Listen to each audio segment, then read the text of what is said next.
Hi all, എല്ലാവർക്കും പുതിയ വീഡിയോയിലേക്ക് സ്വാഗതം. ഇന്നത്തെ വീഡിയോയിൽ വളരെ അട്രാക്റ്റീവ് ആയിട്ടുള്ള തമ്പനെയിൽസ് നമുക്ക് എങ്ങനെ തയ്യാറാക്കാമെന്ന് നോക്കാം. ചില വീഡിയോകൾ നല്ല കണ്ടന്റുകൾ ഉണ്ടായിട്ട് പോലും നമ്മൾ ഉദ്ദേശിച്ച അത്ര വ്യൂസ് കിട്ടാറില്ല. കാരണം അതിൻ്റെ തമ്പനെയിൽസ് ചിലപ്പോൾ അട്രാക്റ്റീവ് ആയിരിക്കില്ല. അതുകൊണ്ട് തന്നെ പല വീഡിയോകളും ശ്രദ്ധിക്കപ്പെടാതെ പോകുന്നു. വളരെ അട്രാക്റ്റീവ് ആയിട്ടുള്ള തമ്പനെയിൽസുകൾ, പോസ്റ്ററുകൾ എങ്ങനെ ഉണ്ടാക്കാമെന്നാണ് ഇന്നത്തെ വീഡിയോയിൽ നമ്മൾ വിശദീകരിക്കുന്നത്. നമ്മൾ അതിനായിട്ട് ഉപയോഗിക്കുന്ന ആപ്ലിക്കേഷൻ്റെ പേര് PicsArt എന്നാണ്. നമുക്ക് ഈ ആപ്ലിക്കേഷൻ ഓപ്പൺ ചെയ്യാം. ആപ്ലിക്കേഷൻ ഓപ്പണായി വന്നു. ദെൻ താഴെയുള്ള പ്ലസ് ക്ലിക്ക് ചെയ്യുന്നു. ഇതിനകത്ത് നമുക്ക് ഇഷ്ടമുള്ള ഒരു ബാക്ക്ഗ്രൗണ്ട് സെലക്ട് ചെയ്യണം. ബാക്ക്ഗ്രൗണ്ട് സെലക്ട് ചെയ്യുന്നു. ലിമിറ്റഡ് ആയിട്ടുള്ള ബാക്ക്ഗ്രൗണ്ട്സ് മാത്രമാണ് നമുക്ക് ലഭ്യമായിട്ടുള്ളത്. കൂടുതൽ ബാക്ക്ഗ്രൗണ്ട്സ് വേണമെങ്കിൽ നമുക്ക് ഒന്നെങ്കിൽ പേയ്മെൻറ്റ് നൽകേണ്ടി വരും, അതല്ലെങ്കിൽ നമുക്ക് നേരത്തെ നെറ്റിൽ നിന്ന് ഡൗൺലോഡ് ചെയ്ത് യൂസ് ചെയ്യാവുന്നതാണ്. ഞാനിവിടെ ഉപയോഗിക്കുന്നത് ഈ ഒരു ബാക്ക്ഗ്രൗണ്ടാണ്. ഓക്കെ, എനിക്കൊരു സ്ക്വയർ ടൈപ്പ് അല്ല, വൈഡ് ആയിട്ടാണ് വേണ്ടത്. അതുകൊണ്ട് തന്നെ താഴെയുള്ള ടൂൾസിലെ ക്രോപ്പ് എടുത്ത് ഞാനതൊന്ന് ക്രോപ്പ് ചെയ്ത് വെക്കുകയാണ്. മുകളിലെ ടിക്ക് കൊടുക്കുന്നു. ഇപ്പോൾ എൻ്റെ ബാക്ക്ഗ്രൗണ്ട് സെറ്റ് ആയിട്ടുണ്ട്. ഇനി എനിക്ക് വേണ്ടത് ഈ ബാക്ക്ഗ്രൗണ്ടിലേക്ക് ഒരു ചിത്രമാണ് ആഡ് ചെയ്യേണ്ടത്. ആഡ് ഫോട്ടോസിൽ പോയി ഫോണിലെ ഗാലറിയിൽ നിന്ന് ഒരു ഫോട്ടോ ഞാനിതിലേക്ക് ആഡ് ചെയ്യുന്നു. ഒരു ഫോട്ടോ ഗാലറിയിൽ നിന്ന് ഞാനിപ്പോൾ ആഡ് ചെയ്തിട്ടുണ്ട്.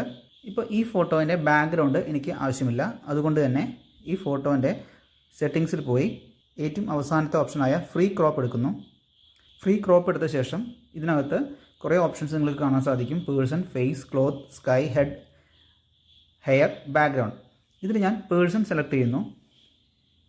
പേഴ്സൺ സെലക്ട് ചെയ്യുകയാണെങ്കിൽ നമ്മൾ സെലക്ട് ചെയ്ത ചിത്രത്തിൽ ഏതെങ്കിലും ഒരു പേഴ്സൺ ഉണ്ടെങ്കിൽ അയാളെ മാത്രമായിട്ട് സെലക്ട് ചെയ്യുന്നതാണ്. ദെൻ നെക്സ്റ്റ് കൊടുക്കുന്നു. നെക്സ്റ്റ് കൊടുത്തു കഴിഞ്ഞാൽ നമ്മൾ ചിത്രം മാത്രമായിട്ട് ക്രോപ്പ് ചെയ്തിട്ടുണ്ടാവും. ആ പേഴ്സൺ സെലക്ട് ചെയ്യുമ്പോൾ നിങ്ങൾ ശ്രദ്ധിച്ചിട്ടുണ്ടായിരിക്കും, ആ പേഴ്സൻ്റെ മുകളിൽ ഒരു റെഡ് കളർ ആയിട്ടുണ്ടായിരുന്നു. ഇതൊരു പ്രിവ്യൂ ആയിട്ട് നമുക്ക് കാണാവുന്നതാണ്. നമ്മൾ സൂം ചെയ്ത് നോക്കുക. സൂം ചെയ്ത് നോക്കുമ്പോൾ നമ്മുടെ എഡ്ജ് അത്ര പെർഫെക്റ്റ് ആയിട്ട് കാണുന്നില്ല. പെർഫെക്റ്റ് ആക്കണമെങ്കിൽ വീണ്ടും ബാക്ക് പോകുന്നു. ഈ ചിത്രം ഒന്ന് സൂം ആക്കി വയ്ക്കുക. താഴെ ചില ടൂളുകൾ പരിശോധിക്കാം. ബ്രഷ് ഉണ്ട്, ഇറേസ് ഉണ്ട്. നമ്മൾ ആ ഇറേസ് ടൂൾ എടുക്കുന്നു.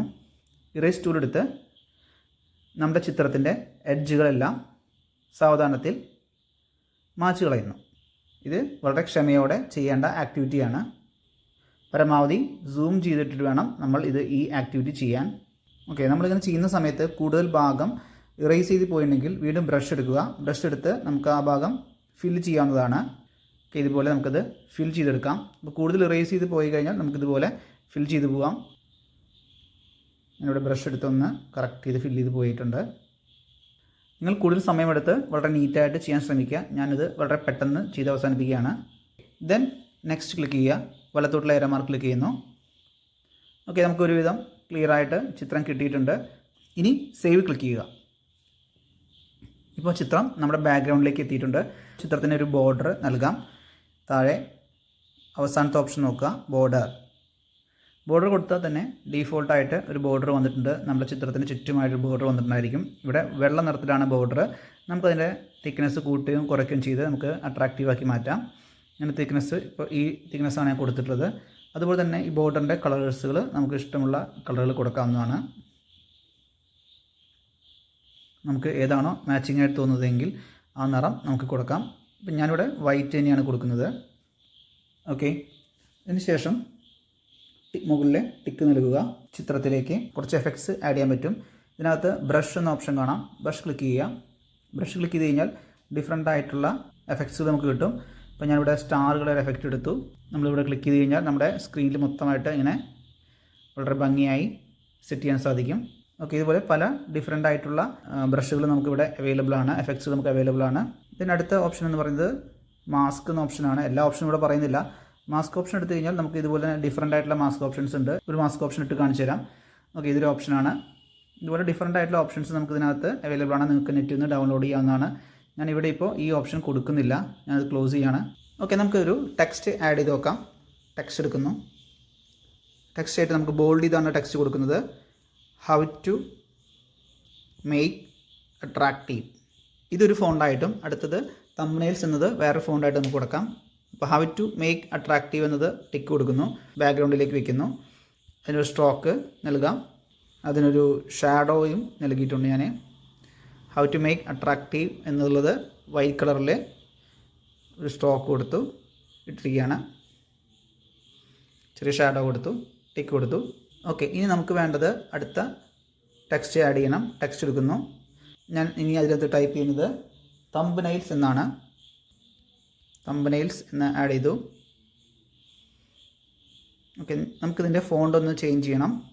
ഫോണ്ട് ചേഞ്ച് ചെയ്യാൻ ഇവിടെ ഫോണ്ട് സെലക്ട് ചെയ്യുക.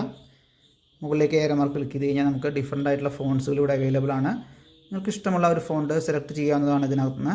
ഇപ്പോൾ ഞാനൊരു ഫോണ്ട് സെലക്ട് ചെയ്തു. തംബ്നെയിൽസ് എന്ന രീതിയിലൊരു ഫോണ്ട് സെലക്ട് ചെയ്തു. ഇതിൻ്റെ കളേഴ്സ് ഞാൻ കൊടുക്കുന്നത് ഒരു യെല്ലോ കളറാണ് കൊടുക്കുന്നത്. അല്ലെങ്കിൽ ഫ്ലൂറസൻ ഗ്രീൻ പോലത്തെ നിറം കൊടുത്തു. ഒരു സ്ട്രോക്ക് കൊടുത്തു കഴിഞ്ഞാൽ നമുക്കതൊന്നുകൂടി ഭംഗിയാക്കാം. How to make attractive thumbnails. Okay, നമുക്കതിന് ഷാഡോ ആവശ്യമാണെങ്കിൽ നോക്കാം. ഷാഡോ ഇതിന് ആവശ്യമില്ല, അപ്പോൾ ഞാൻ ഷാഡോ ഒന്നും കൊടുക്കുന്നില്ല. ചെറിയൊരു എഫക്റ്റ് മാത്രമാണ് കൊടുക്കുന്നുള്ളത്. Okay, how to make attractive thumbnails. നമുക്കിനി വേണമെങ്കിൽ അടിയിൽ മൊബൈൽസ് എന്നൊക്കെ വേണമെങ്കിൽ എഴുതാം. യൂസിങ് മൊബൈൽ എന്ന് വേണമെങ്കിൽ എഴുതാം. അടുത്ത ടെക്സ്റ്റ് ആയിട്ട് നമുക്കത് എഴുതാം. യൂസിങ് മൊബൈൽസ് എന്ന് എഴുതി. അത് അത്ര വലുതാക്കി എഴുതുന്നില്ല, നമ്മളതൊന്ന് ചെറുതാക്കി താഴെ വയ്ക്കാം. ചെറിയ സ്ട്രോക്ക് കൊടുക്കുന്നത് നല്ലതാണ്. വേറൊരു കളർ കൊടുക്കണമെങ്കിൽ കൊടുക്കാം. ഫോൺ കളർ ഒന്ന് ചേഞ്ച് ചെയ്തു. ആളുകൾക്ക് പെട്ടെന്ന് വായിക്കാൻ പറ്റുന്ന രീതിയിലുള്ള നിറങ്ങൾ യൂസ് ചെയ്യുന്നത് നന്നായിരിക്കും. നമുക്ക് കളേഴ്സ് മാത്രമല്ല ഗ്രേഡിയൻറ്റ് ടെക്സ്റ്ററൊക്കെ കൊടുക്കാവുന്നതാണ്. ഓക്കെ, നമുക്ക് വൈറ്റ് തന്നെയാണെന്നാണ് നന്നായി തോന്നിയത് എനിക്ക്. ഓക്കെ, ഞാൻ അതവിടെ വെച്ചു. നമുക്കിതിൻ്റെ ഫോണ്ട് ഇപ്പോഴും ഞാൻ ബോൾഡായിട്ടുള്ള ഫോണ്ടാണ് യൂസ് ചെയ്യാറുള്ളത്. പല റൈറ്റിംഗ് ഫോൺസുകളൊക്കെ നമുക്ക് ഇതിനകത്ത് അവൈലബിൾ ആണ്. ഇതുപോലെ റൈറ്റിംഗ് ഫോൺസൊക്കെ അവൈലബിൾ ആണ്. നിങ്ങൾക്ക് വേണമെങ്കിൽ അത്തരം ഫോൺസുകൾ യൂസ് ചെയ്യണമെങ്കിൽ യൂസ് ചെയ്യാവുന്നതാണ്. പക്ഷേ പെട്ടെന്ന് ആളുകൾക്ക് അത് കാണുന്നതിന്, ചെറിയ തമ്പനിൽ പെട്ടെന്ന് കാര്യങ്ങൾ ക്യാച്ച് ചെയ്യുന്നതിന് നമുക്ക് ഈ രീതിയിലുള്ള ചെറിയ ബോൾഡായിട്ടുള്ള ഫോണ്ടുകളാണ് എപ്പോഴും നല്ലത്. സബ്സ്ക്രൈബ് ബട്ടനൊക്കെ ഉണ്ടെങ്കിൽ അത് എങ്ങനെ വെക്കാൻ നോക്കാം. ആഡ് ഫോട്ടോസിൽ പോവുക. ഞാൻ നേരത്തെ നെറ്റിൽ നിന്ന് ഡൗൺലോഡ് ചെയ്ത് വെച്ചിട്ടുള്ള സബ്സ്ക്രൈബ് ബട്ടൺ ഉണ്ട്. ഇത് നമുക്ക് ബാക്ക്ഗ്രൗണ്ട് റേസ് ചെയ്തിട്ടുള്ളതാണ്. ഈ ബട്ടൺ നമുക്കൊന്ന് ചെറുതാക്കി വെക്കാം. പെട്ടെന്ന് കാണുന്ന രീതിയിൽ എവിടെയെങ്കിലും സെറ്റ് ചെയ്ത് വെക്കാം. ഇനി നമുക്കിത് സേവ് ചെയ്യാം. മുകളിൽ താഴേക്ക് ലേയർ മാർക്ക് ക്ലിക്ക് ചെയ്യുന്നു. ഫോട്ടോ ഗാലറിയിലേക്ക് സേവ് ആയിട്ടുണ്ടായിരിക്കും. നമുക്ക് പിക്സാർട്ടിൻ്റെ ഗാലറി നോക്കി നോക്കാം. ഓക്കെ, ഇപ്പോൾ നമ്മുടെ ഫോണിൻ്റെ ഗാലറിയിലേക്ക് ആ ഫോട്ടോ സേവ് ആയിട്ടുണ്ട്. അപ്പോൾ ഈ രീതിയിൽ വളരെ പെട്ടെന്ന് തന്നെ നമുക്ക് അട്രാക്റ്റീവായിട്ടുള്ള തംബ്നെയിൽസുകൾ തയ്യാറാക്കാൻ സാധിക്കും. അപ്പോൾ നിങ്ങളൊന്ന് ചെയ്ത് നോക്കി നോക്കുക. നിങ്ങളുടെ അഭിപ്രായങ്ങളെല്ലാം കമൻറ്റ് ചെയ്യുക. Thank you.